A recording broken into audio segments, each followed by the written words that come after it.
हरी जय जय राम कृष्ण हरी जय जय राम कृष्ण हरी जय जय राम कृष्ण हरी जय जय राम कृष्ण हरी जय राम कृष्ण हरी जय राम कृष्ण हरी जय जय राम कृष्ण जय जय राम कृष्ण जय जय राम कृष्ण जय जय राम कृष्ण जय जय राम कृष्ण जय जय राम कृष्ण जय जय राम कृष्ण राम कृष्ण जय जय राम कृष्ण राम कृष्ण जय राम कृष्ण जय जय राम कृष्ण जय राम कृष्ण जय जय राम कृष्ण जय जय राम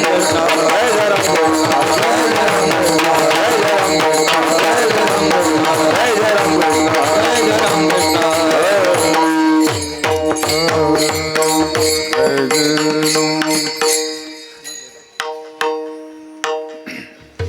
रूप पाहतालो जनी रूप पाहता लोचनी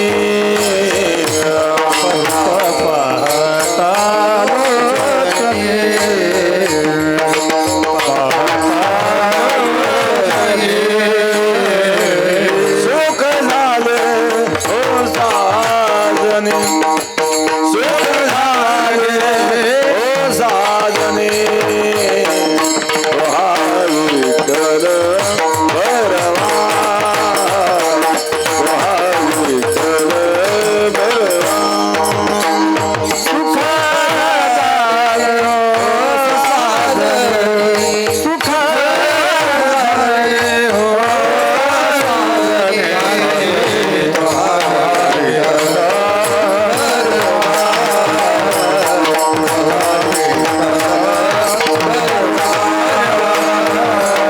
माधव बरवा माधव बरवा विठ्ठल बरवा विठ्ठल बरवा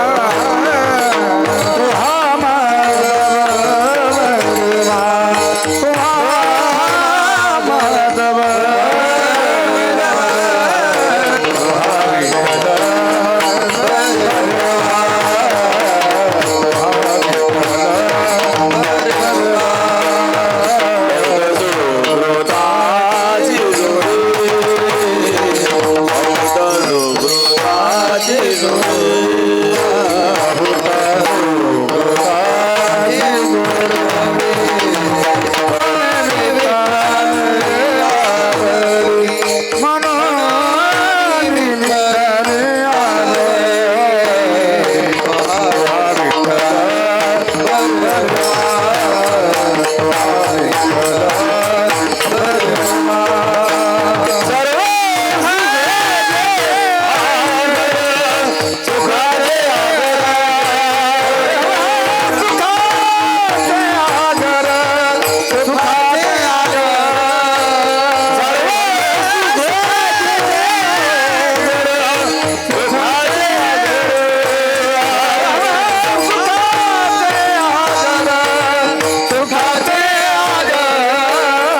बाप रघुमा देवीवरा बाप रघुमा देवीवरा विठ्ठल बरवा विठ्ठल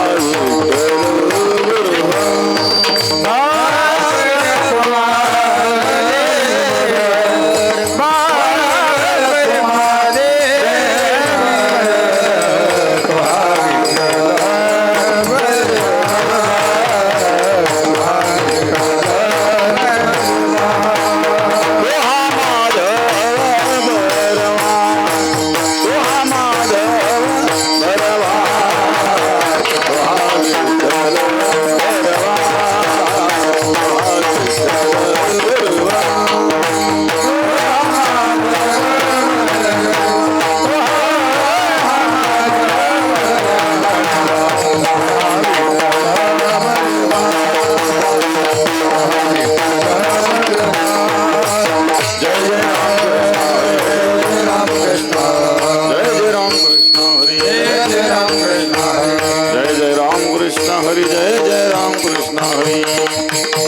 कृष्ण हरी जय जय राम जय राम कृष्ण हरी जय राम कृष्ण जय राम कृष्ण हरी जय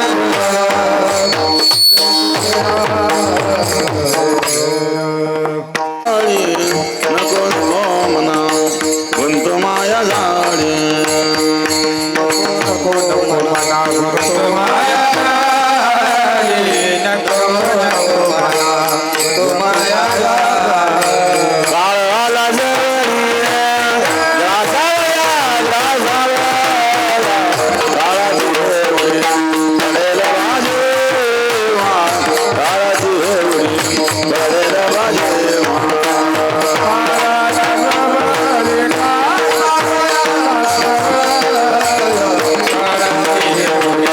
हरे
नको नको म्हणा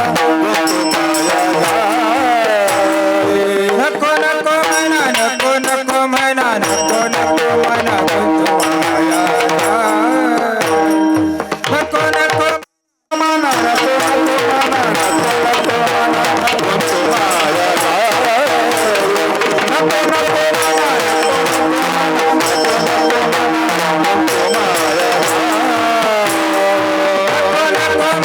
नको नको म्हणा नको नको म्हणा नको नको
सोडविन तेव्हा सोडविन तेव्हा सोडविन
नको नको मना गुंतो माया जाळी काळ आला जवळी ग्रासावया काळाची एवढी पडेल बा जेव्हा सोडविना तेव्हा माय बाप सोडविना राजा देशीचा चौधरी अनेक सोयरी भली भली काळाची एवढी पडेल बा जेव्हा सोडविना तेव्हा माय बाप तुका म्हणे तुझं सोडविना कोणी एका चक्रपाणी वाचून या काळाची एवढी पडेल बा जेव्हा सोडविना तेव्हा माय बाप पांडुरंगा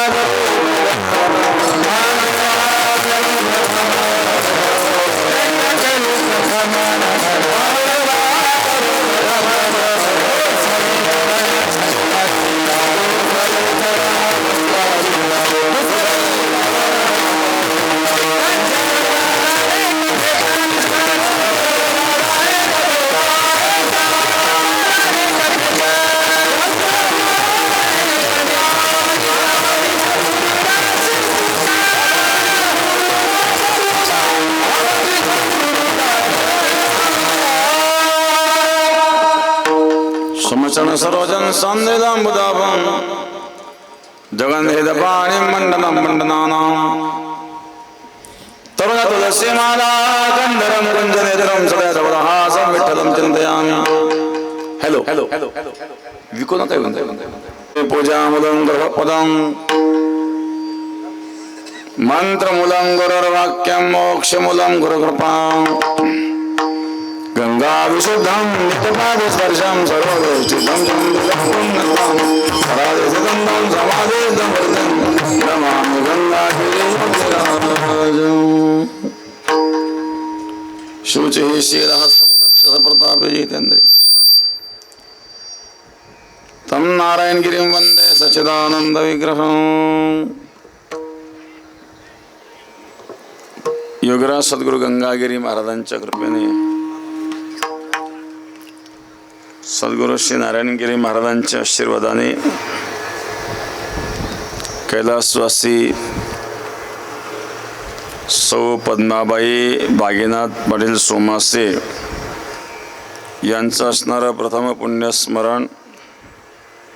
त्यांचे भाया साहेबराव रंबाजी सोमासे, पती भागीनाथ रंबाजी सोमासे, दीर भाऊसाहेब रंबाजी सोनासे, भाऊलाल रंबाजी सोनासे, मुलगा ज्ञानेश्वर बागीनाथ सोमासे, गणेश बागीनाथ सोमासे, श्री संदीप बागीनाथ सोमासे, समस्त सोमासे परिवार, सोमासे परिवारावर प्रेम करणारे त्यांचे सर्व आप्तेष्ट, मित्रगण, भक्तगण, भजनी मंडळ, ज्येष्ठ मंडळ, तरुण मंडळ, महिला मंडळ, गायकवादक मंडळ, सर्व पाहुणे मंडळ, सर्वांना धन्यवाद.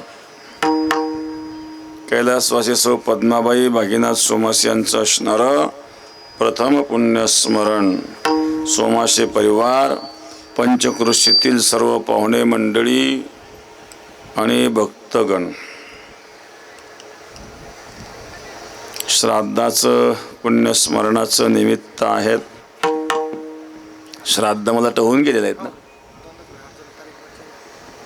श्राद्ध होऊन गेलेलं आहेत. एक पुण्यस्मरण आहेत.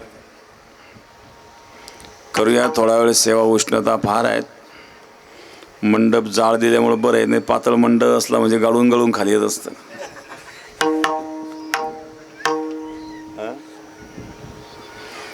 सोमासे परिवार हा बेटाशी निष्ठावान असणारा परिवार आहेत. बेटावर श्रद्धा असणारा परिवार आहेत. आमचे भाऊलाल काका सोमासे त्यांचा खूप मोठा आग्रह होता की आपल्याला हा कार्यक्रम करावाच लागेल, आणि बेटालाही चांगल्या प्रकारची मदत त्यांची नेहमी असते, योगदान असतं. या ठिकाणी आमचे काले शेठ उपस्थित झाले, त्यांनाही धन्यवाद.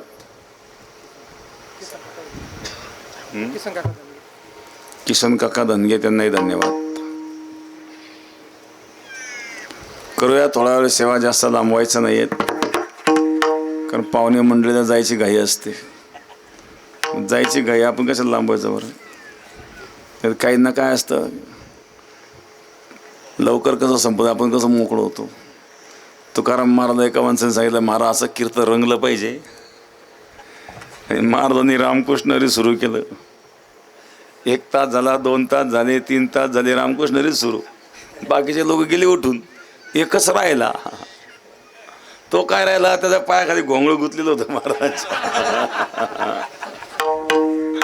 महाराज रंगले, महाराज उडी मारली. उडी मारल्या घोंगळ ओढलं तरी पळाला.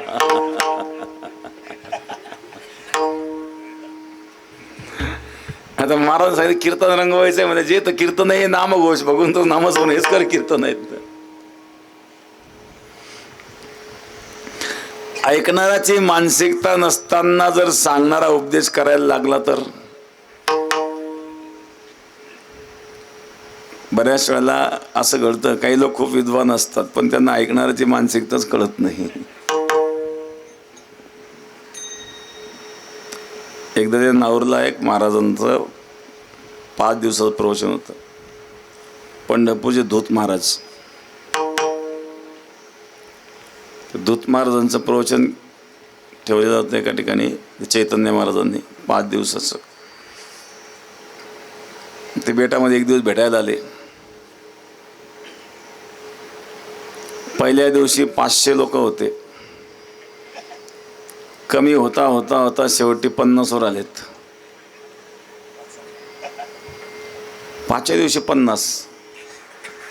ते धूत महाराज जेव्हा भेटत आले ते म्हणले, महाराज लोक तर कमी व्हायला लागले. मी म्हटलं तुमचं कशावर प्रवचन चालू आहे? म्हणजे चांगदेव 65. आता नाऊर सारखं गाव तिथं तुम्ही चांगदेव 65 विषय निवडला, लोक कसे काय पुढे बसतील हो?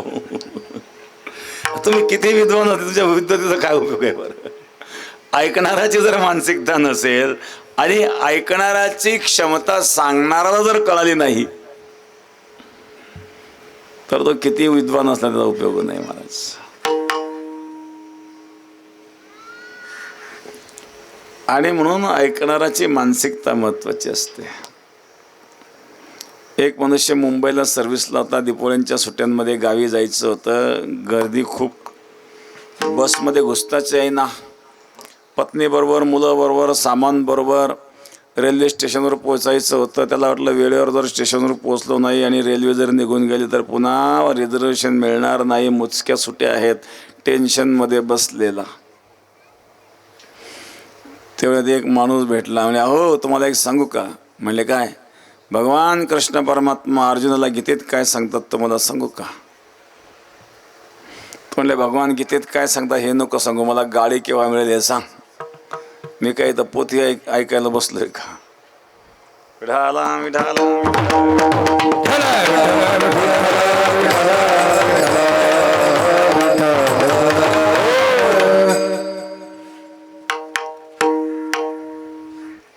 बसा बसा. रामरे बापू या ठिकाणी उपस्थित झाले, त्यांनाही धन्यवाद. तर अशा प्रकारे ऐकणाराची मानसिकता नसेल तर उपयोग नाही होत. कीर्तन म्हटलं की 50च्या पुढचे लोक जास्त का दिसतात बरं? आधी तर बघा बरं, संख्या जर पाहिजे 50च्या पुढचे जास्त आहेत. तरुण नाही असं नाही आहेत, पण याला कारण काय? याला कारण असं आहे की मानसिकता निर्माण होईपर्यंत तेवढं ते काळ जातो. संसारामध्ये चटके बसून बसून होरपळून थोडं शहाणपण यायला लागतं. शहाणपण येण्याकरता तेवढं काळ जातो. कधी हा लोकाला फसवतं, कधी लोक याला फसवतात. त्याचे परिणाम समोर येतात. कधी हा लोकाला रडवतो, कधी लोक याला रडवतात. नंतर पश्चाताप व्हायला लागतो आणि मग शहाणपण यायला लागतं. त्याला वाटतं आता परमार्थाशिवाय पर्याय नाही. ऐकण्याची मानसिकता निर्माण व्हायला लागते. ऐकण्याची मानसिकतेची भूमिका निर्माण होणं महत्वाचं आहे. जोपर्यंत मानसिकता होत नाही तोपर्यंत जरी श्रवण केलं तर ते आत शिरत नाही. श्रीमद भागवताचा महात्म्यात उदाहरण येतं आत्मदेव ब्राह्मणच. याला संतती नव्हती. लोक हिणवायचे, आला निपुत्रिक, आला चांडाळ.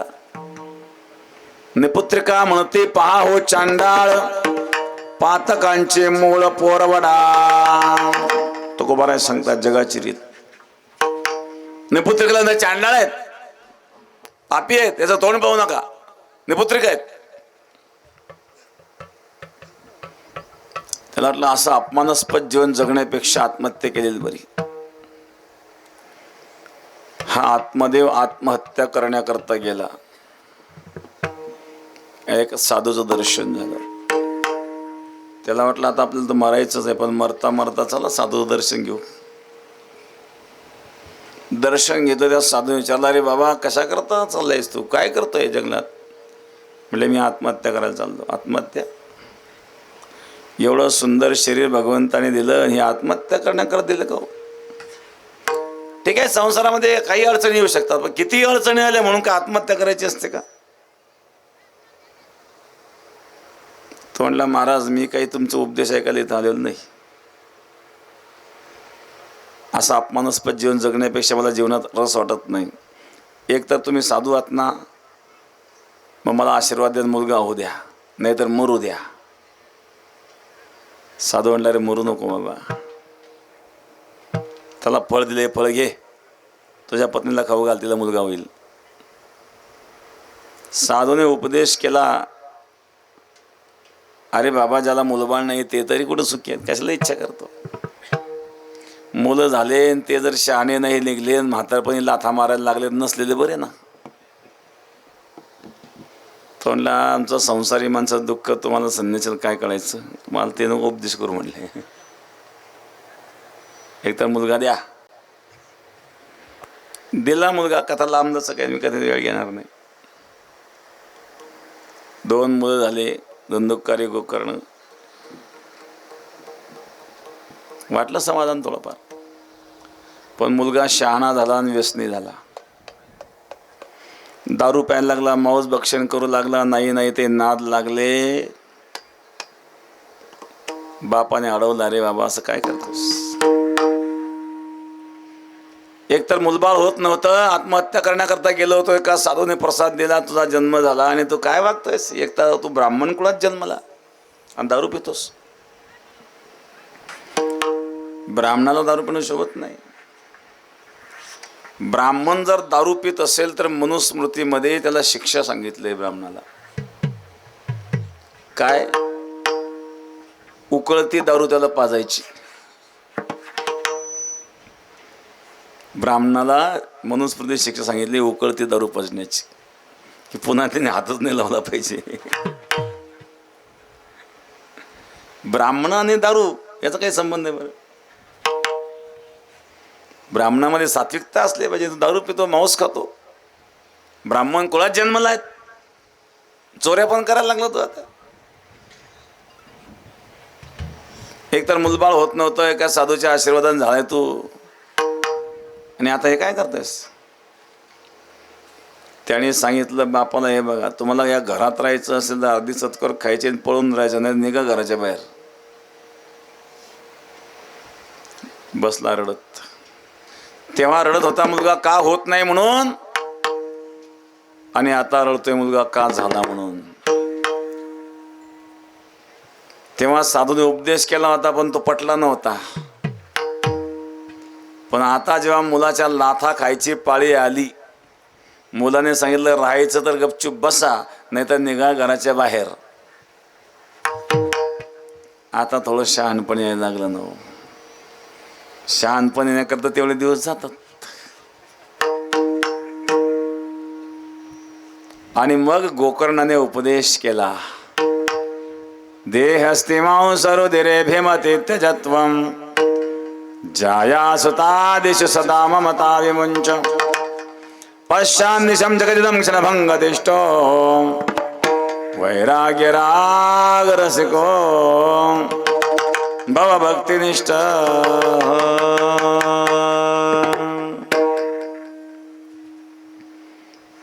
गोकर्णाले पिताजी, हे शरीर रक्त रे दुर्गंध जंतू नरक मुताने भरलेलं शरीर आहे. हा संसार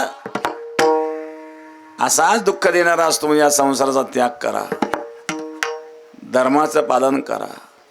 धर्मं भजस्व सततं त्यज लोकधर्मान् सेवस्व साधु पुरुषांच हि कामदृष्टा अन्यस्य दोषगुणचिन्तनमंश मुक्त्वा सेवा कथारसमहो नितरां पिबत्वम्. धनदार पुत्र जन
धनधारा पुत्र जल बंधू सैरे पेसून सर्व मिथ्या हे जाणून शरण रेखा देवास.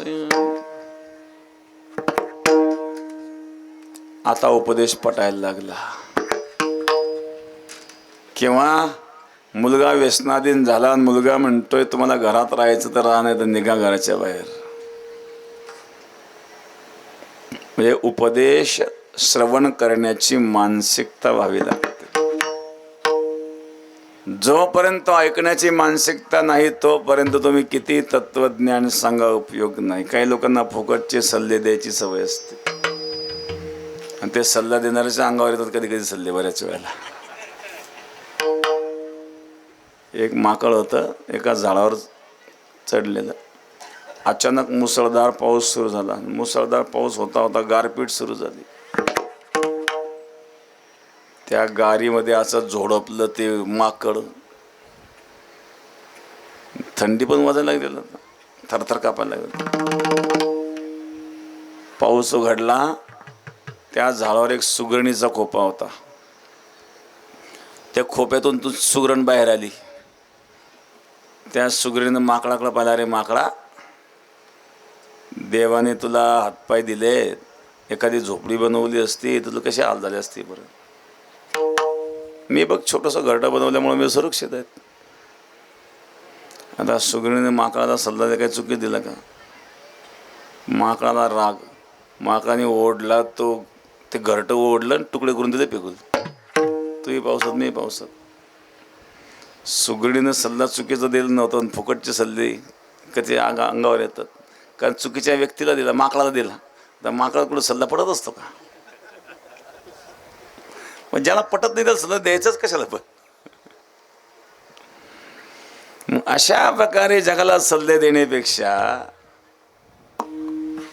जगाला उपदेश करण्यापेक्षा मनाला उपदेश करा. काही लोकांना उपदेश करायची सवय असते. दोघं जण चालले डोलत डोलत एकमेकाला आधार देऊन, हा जर नीट चाल रे, पण तू कशाला एवढी पेला रे, हा पळशील पळशील. एक म्हणला एवढं प्यायला नाही पाहिजे आणि तुझी उतरू दे मग सांग मला. आता अशा लोकांचे सल्ले, ज्याला सल्ला दिला त्याच्यावर काय परिणाम व्हायचा बरं.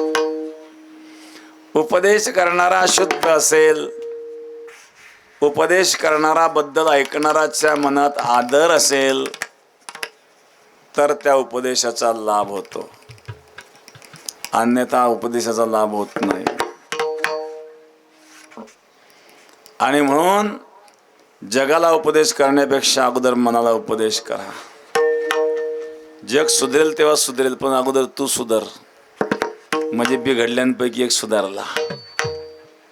असा विचार प्रत्येकाने केला तर प्रत्येक जण सुधरेल. आणि म्हणून महाराज सांगतात, अरे मना नको रे मना, नको नको मना ये मायेच्या जाळ्यात अडको, समोर काळ तुला ग्रासण्या करता आलेला आहे प्रथम चरणावर.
नको नको मना गुंतो माया जाडी, काला जवळी ग्रासावया. अरे मना नको रे मना, नको नको या मायेच्या जाळ्यात अडकू. अडकणं मनाचा स्वभाव. कौसल्याने घर सुदृढ पै केले, दोन्ही द्वार लिंपून यात गुंतू गुंतू मेले. कोश किडा असतो, तो कोश तयार करतो, दोन्ही दार बंद करतो आणि गुदमरून मरतो. तसा संसारी म्हणून संसारात इतकं अडकलाय की त्याने बाहेर पडायला दरवाजाच ठेवला नाही. सारखं अडकलेलाच. एकदा रामदास स्वामी एका ठिकाणी गेले, तिथं त्यांचं प्रवचन होतं. रामदास स्वामींचं 5-7 दिवस सत्संग ठरला. एका माणसाच्या घरी थांबले ते. गाव सगळं प्रवचनाला यायचं, पण ज्या माणसाच्या घरी थांबले तो माणूस स्वतः काही प्रवचनाला दिसे ना. स्वामी विचारलं, का हो तुम्ही काही दिसत नाही प्रवचनाला? म्हणले तर कसं सगळेच जातात ना, घरी थांबलं पाहिजे ना कोणतरी घर सांभाळायला. नाही आज दुसरं कोणाला तरी थांबायला सांगू म्हणले, पण तुम्ही चला, तुमच्या घरी आम्ही राहतो, तुम्ही प्रवचनाला नाही म्हटल्यावर हे बरं नाही वाटत. मग काय करा म्हणले महाराज, आम्ही संसारी माणसं आहे, तुमच्यासारखे संन्यासी आहे का? आम्हाला संसार सोडित नाही म्हणले. सकाळी स्वामी उठले, स्नान झालं, पूजा झाली. दाराच्या समोर एक लिंबाचं झाड होतं. रामदास स्वामी गेले ते झाडाजवळ. त्या झाडाच्या खोडालाच मिठी भरली. मोठ्याने ओरडायला लागले, या झाडाने मला धरलं हो, मला सोडाव, या झाडाने धरलं हो. तेव्हा घरमालक बाहेर आला. काय म्हणले महाराज, तुम्ही प्रवचन काय करतात, लोकांना उपदेश काय करतात, आणि तुम्ही त्या झाडाच्या खोडाला मिठी मारली, मग त्या झाडाने धरले. झाड कुठं धरीत असतं कोणाला? तुम्ही झाडाला धरले, ते झाडाने मी धरले म्हणतात. स्वामी म्हणले, मग संसाराला तुम्ही धरले का संसाराने तुम्हाला धरले? संसाराने धरले का तुम्हाला? संसाराने नाही धरले, आपणच संसाराला धरले ना. आपण मोकळेच आहे ना. पहा बरं, मोकळे कोण धरले आहे ना? मोकळे नक्की मोकळे ना. मग कीर्तन संपले सगळे भेटत चला असेच. मला कोणी धरलं? तुम्ही धरलं संसार का संसाराने तुम्हाला धरले? याचा अर्थ आपणच संसाराला धरले, संसार नाही धरीत कोणाला. आपण संसाराला धरलेला आहे, आपण अडकलोय. त्या कोश किड्याने स्वतःला अडकवून घेतलं, बाहेर निघाला दरवाजा ठेवला नाही. संसारामध्ये जीव अडकला आणि यातून बाहेर निघाल्याचा दरवाजा म्हणजे भक्ती आहे. पण भक्ती केली नाही म्हणजे तो या संसार चक्रातून बाहेर पडू शकत नाही. पण मनाचा स्वभाव आहे निरर्थक चिंतन करून संसारामध्ये अडकणं. भ्रमीभूत होणार आहे भ्रमर असतं, त्या भ्रमराप्रमाणे मन आहे. माऊली वर्णन करतात, ऋण जनो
झनो रे भ्रमरा, सांडित अवगुण रे भ्रमरा, चरण गमद रे भ्रमरा, भोगित निश्चळ रे भ्रमरा.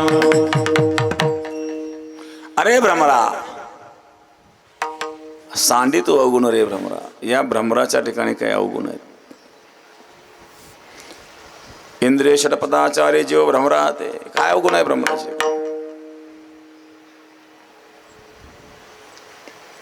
एक पळसाचं झाड होतं. श्रावण महिना, हिरवीगार पालवी त्या पळसाला. त्या पळसाजवळ एक पोपट बसलेला होता. हिरव्या पालवीत हिरवा पोपट, त्या पोपटाची लाल चोच. भ्रमराने लांबून पाहिलं, पालवी हिरवी, पोपट हिरवा असल्यामुळे भ्रमराच्या पोपट लक्षात नाही आला, परंतु पोपटाची चोच पाहिली. पोपटाची चोच पाहिल्यानंतर त्या भ्रमराला पळसाच्या फुलाचा भ्रम झाला. कारण पोपटाची चोच आणि पळसाचं फुल रंगही सारखा आणि आकारही सारखाच. भ्रमराला वाटतं या काळामध्ये पळसाला फुलं येत नाही. पळसाला जेव्हा फुलं येतात तेव्हा पालवी नसते, सारे फुलंच फुलं असतात. हिरव्यागार पालवीमध्ये एकच फुल दिसतंय. ज्या काळात जी वस्तू मिळत नाही त्या काळात त्या वस्तूला विशेष महत्त्व असतं. भ्रमराने विचार केला, पळसाला फुल लागलंय, मग मकरंद सेवन करण्याचा आनंद आपण का सोडावा बरे. म्हणून भ्रमराने पळसाच्या झाडाच्या दिशेने धाव घेतली. पळसाच्या जवळ गेला भ्रमर. पळसाचं फुल समजून त्या पोपटाने भ्रमराकडे पाहिलं. पावसाळा सुरू झालेला होता. त्या पोपटाला वाटलं इथं जांभळीचं झाड असलं पाहिजे. भ्रमराला पाहिल्यानंतर पोपटाला जांभळाचा वास झाला.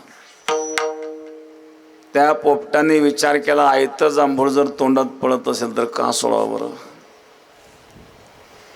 म्हणून पोपटाने झडप घातली, भ्रमराला खाऊन टाकलं. आता भ्रमराला भास झाला होता पळसाच्या फुलाचा, पण ते पळसाचं फुल नव्हतं. तसं या जीवाला भास होतो. सुखाच्या प्राप्तीकरता एखाद्या ठिकाणी तो जातो, पण प्रत्यक्ष पदरात दुःख पडतं. एक भ्रमर साबरीच्या वनात गेलं. साबरीला फुलं येतात आणि ते कमळासारखे दिसतात. भ्रमराला वाटलं कमळच आहेत. त्या साबरीच्या फुलावर बसला. त्या फुलामध्ये मकरंदही नाही, सुगंधही नाही, पण काटे असतात त्या साबरीला. सुगंध मिळाला नाही, मकरंद मिळाला नाही, पण काटे मात्र टोचले. एक भ्रमर एका ठिकाणी भिंतीवर चित्रकारी होती. त्या चित्रकारीमध्ये तळ होतं. त्या तळ्यामध्ये कमल खिललेले होते. त्या भ्रमराने पाहिलं, चला या कमळावर मकरंद सेवन करण्याकरता फुलावर बसावं म्हणून भिंतीला धडकला. कारण ते खरं फुल नव्हतं, ते चित्र होतं. याला खरंच वाटलं, ते चित्रालाच खरं फुल समजून भिंतीला धडकला. भ्रमराचा स्वभाव. अशा प्रकारे कधी कधी भ्रमर भ्रमीभूत होत असतो. म्हणून भ्रमराचं रूप केलं. ऋणो झुनो रे भ्रमरा, सांडितो अवगुण रे भ्रमरा. मग तुला सेवन करायचं असेल तर कमळ चरण कमल दळो रे भ्रमरा, भोगी तो निश्चळो रे भ्रमरा. तसं विषय भोगामध्ये सुखाची इच्छा करून हा मनरूपी भ्रमर इकडं तिकडं भ्रमीभूत होतो. आणि मनरूपी भ्रमर भ्रमीभूत होऊन याला सुख मिळण्याऐवजी पदरात दुःख मिळतं महाराज. आणि अशा प्रकारे अडकणारा हा भ्रमर. म्हणून जगाला उपदेश करण्यापेक्षा महाराज मनाला उपदेश करा. अरे मना, नको रे मना, नको नको मना, गुंतो माया जाळी. सम मृत्यू आलाय, का आला जवळी ग्रासावया. आणि हा काळ जेव्हा तुझ्या रोडी टाकेल तेव्हा तुला तुझे माता पिता सोडवणार नाही. द्वितीय चरण. काळाची उडी पडेल बादेवा, काळाची उडी पडेल बादेवा, काळाची उडी पडेल बादेवा, काळाची उडी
10-15 मिनिटात आपण आवरून घेऊ.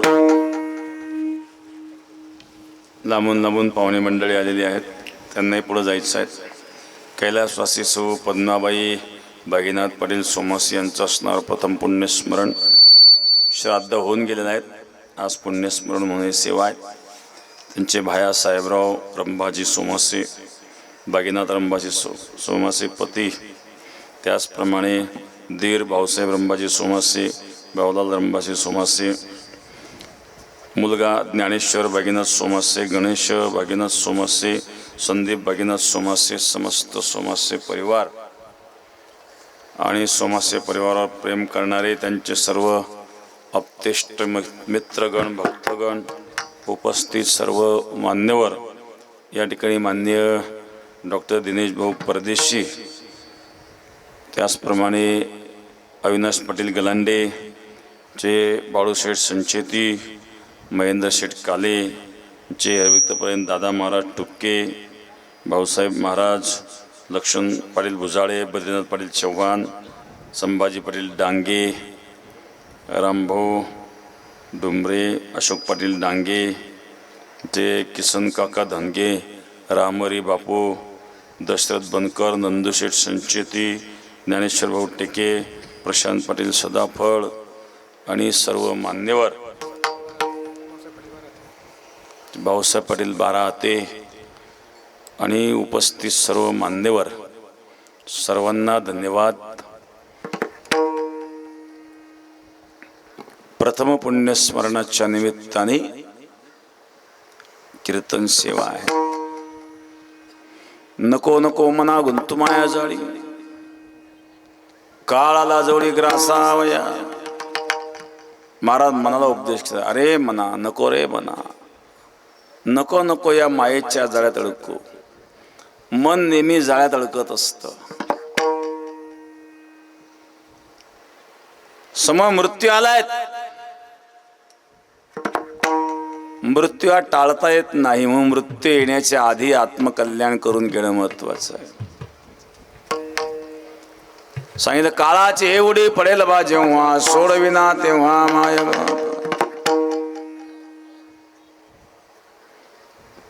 एक मुलगा होता, धार्मिक होता, साधू संतांची सेवा करायचा.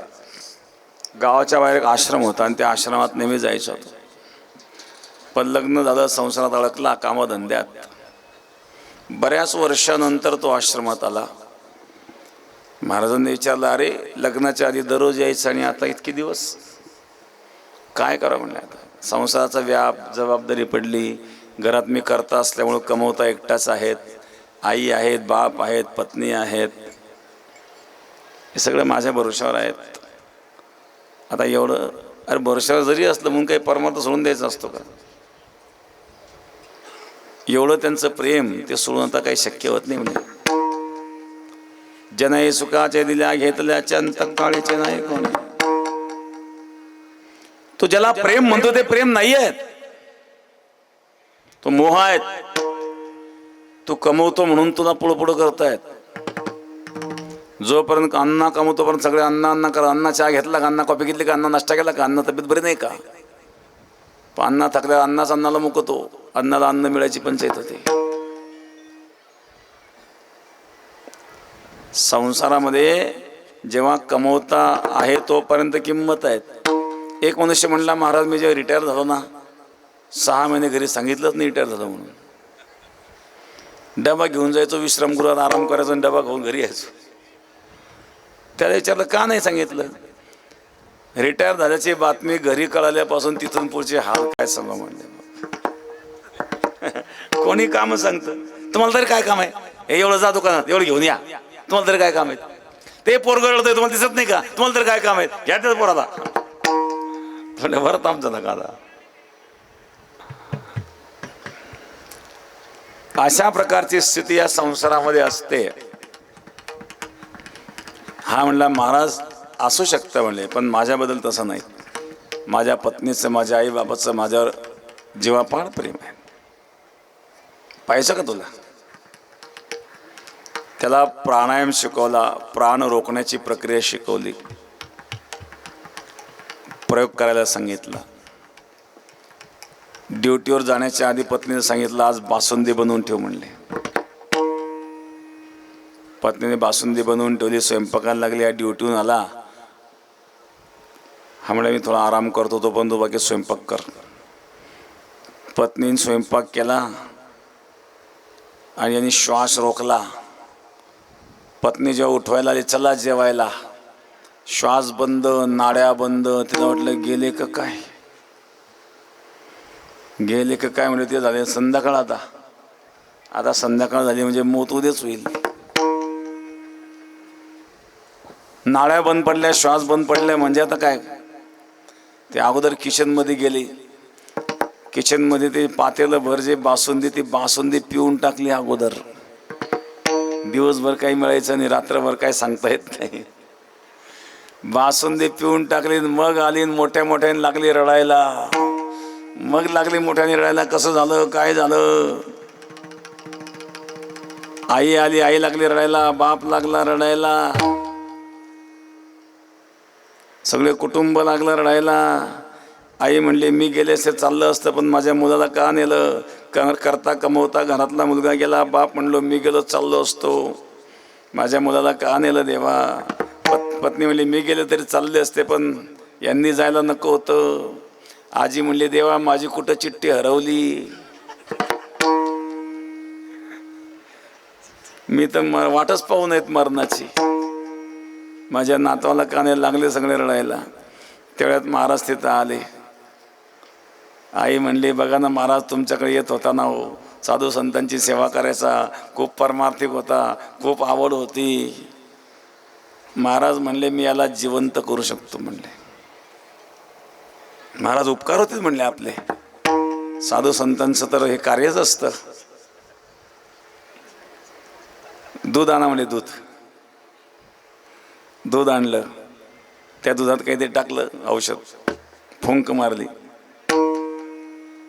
हे दूध जो पेईल तो मरेल आणि हा जिवंत होईल. घ्या आईला सांगितलं. आता तुम्ही म्हणले होते ना, देवाने मला नेलं असत बरं झालं असतं, पण माझ्या मुलाला का नेलं. हे दूध तुम्ही प्या, तुम्ही मराल आणि तुमचा मुलगा जिवंत होईल. घ्याई ना आई दूध. आई म्हणले, मी गेल्यानंतर यांच्याकडे कोण पाहिजे. बापा सांगितलं तुम्ही घ्या, पण मी गेल्यानंतर ही रणकी होईल. पत्नीला म्हणले, घ्या पती करता आता. ती म्हणले, मी गेल्याची बातमी कळल्यावर माझ्या बापाला अटकच येईल म्हणले. आई घ्यायना, बाप घ्यायना, पत्नी घ्यायना. महाराज म्हणले, आजीबाई तुम्ही म्हणले होते माझी कुठे चिठ्ठी हरवली, तुमची चिठ्ठी घेऊन आलो मी आता. तुम्ही दूध घ्या, दूध पिलं म्हणजे तुम्ही मराल, तुमचा नातू जिवंत. आजी सुद्धा घ्यायना, कोणीच घ्यायना म्हणले. आता महाराज म्हणले, मी घेऊ का. हो महाराज तुमचे फार मोठे उपकार होतील, जगाच्या कल्याणा संतांच्या विभूती. संत हे जगाच्या कल्याणाकरता असतात. आम्ही तुमची मोठी समाधी बांधून दरवर्षी पुण्यतिथी साजरी करीत जाऊ.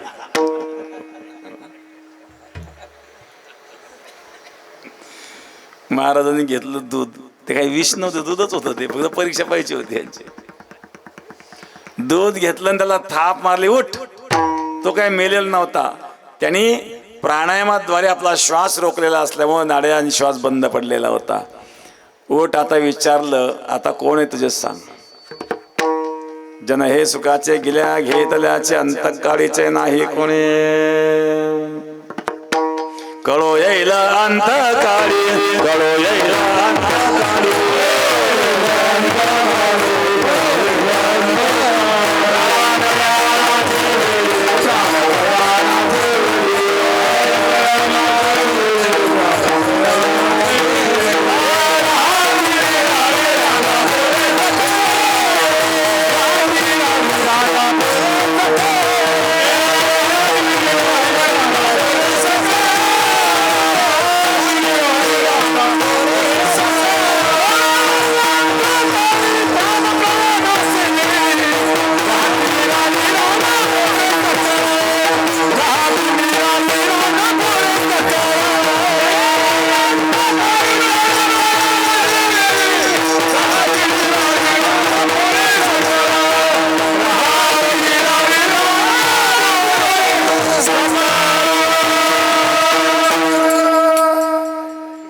कळो येईल अंतकाळी प्राण प्रयाणाचे वेळी राहते निराळे रांडा पोरे सकळ. मृत्यूच्या वेळेला मृत्यूपासून संरक्षण करण्याकरता कोणी येत नाही. मग काळाची एवढी पडेल बा जेव्हा, सोडविना तेव्हा मायबा. माता पिता सोडवणार नाही, याच्या पलीकडे सांगितलं. कोणी राजा सोडवणार नाही, कोणी चौधरी सोडवणार नाही, आणि सोयरे तर अजिबात नाही. तृतीय चरणामध्ये सोडविना राजा देशीचा चौधर, सोडविना राजा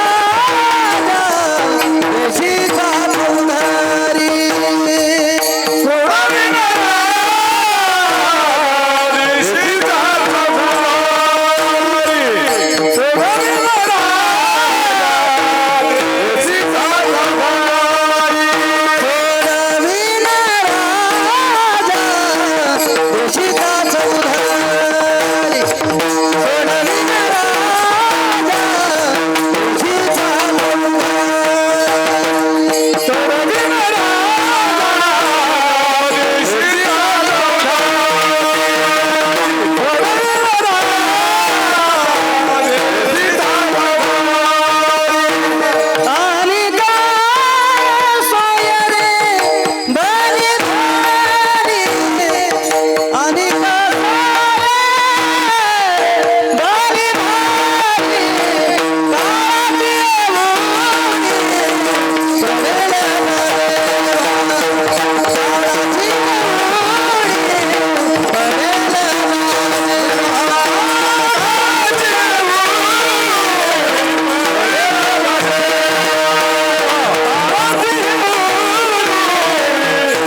सोडविना राजा देशीचा चौधरी अनेक सोयरे भले भले. कोणी राजा सोडवणार नाही, चौधरी सोडवणार नाही, सोयरे तर सोयीपुरतेच असतात. लाभ असला तर सोयरे जवळ आहेत, लाभ नसेल तर कोणी सोयरे नाही. अनेक सोयरे भली भली. ज्यावेळेला असे काही प्रसंग येतात, कोणी मदत सहकार्य करीत नाही, त्यावेळेला भगवंताची आठवण झाल्याशिवाय राहत नाही. विशेषतः मृत्यूचा समय आहेत, अशाला परमात्म्याची आठवण होते. डॉक्टरही सांगतात आमचे प्रयत्न संपले, आता तुमचं प्रारब्ध भगवंताचं नाव घ्या, भगवंताची कृपा झाली तर आपण जगू शकता. आणि मग अशा वेळेला परमात्म्याचं स्मरण व्हावं, आणि त्या परमात्म्याशिवायच आपल्याला कोणी या भवबंधनातून सोडू शकत नाही. शेवटच्या चरणात सांगतात, तू का म्हणे तुझा सोडवी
या ठिकाणी नंदुशेठ अटल ते उपस्थित आलेले, त्यांनाही धन्यवाद.